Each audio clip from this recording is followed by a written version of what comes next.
सुप्रभात दोस्तों, कैसे हैं आप? अच्छे ही होंगे। और हम आज आप लोगों को एक शौहर का उठान बहुत ही मज़ेदार सुना रही हूँ। कमेंट करके बताना कैसा लगा। देवी दुर्गे ने दिया वरदान, हमारे घरे लालन हुए। देवी दुर्गे ने दिया वरदान, हमारे घरे लालन हुआ।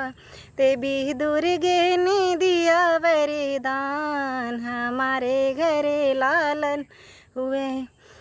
सास के दी है चिट्ठी, ननद के दी है लेटर। सास के दी है चिट्ठी, ननद के दी है लेटर।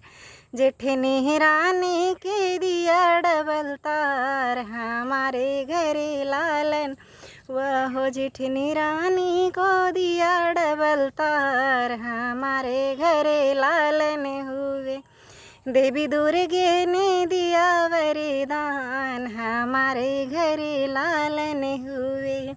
रे सासु आई गावती, ननद आई बजावती। सासु आई गावती, ननद आई बजावत।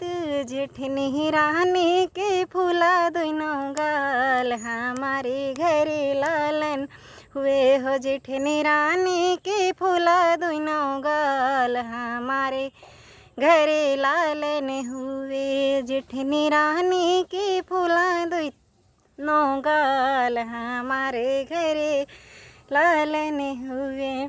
रे सास के दी है चुनरी, ननद के दी है पियरी। सास के दी है चुनरी, ननद के दी है पियरी। जेठनी रानी के फोरे दोनों गाल, हमारे घरे लालन हुए हो। जेठनी रानी के फोरे दोनों गाल, हमारे घरे लालन हुए। जेठनी रानी के फोरे दोनों गाल, हमारे घरे लालन हुए हो। देवी दुर्गे ने दिया वरदान, हमारे घरे लालन हुए। दिल पे मत लेना आप लोग, ये तो बस मजाक के लिए गाई है।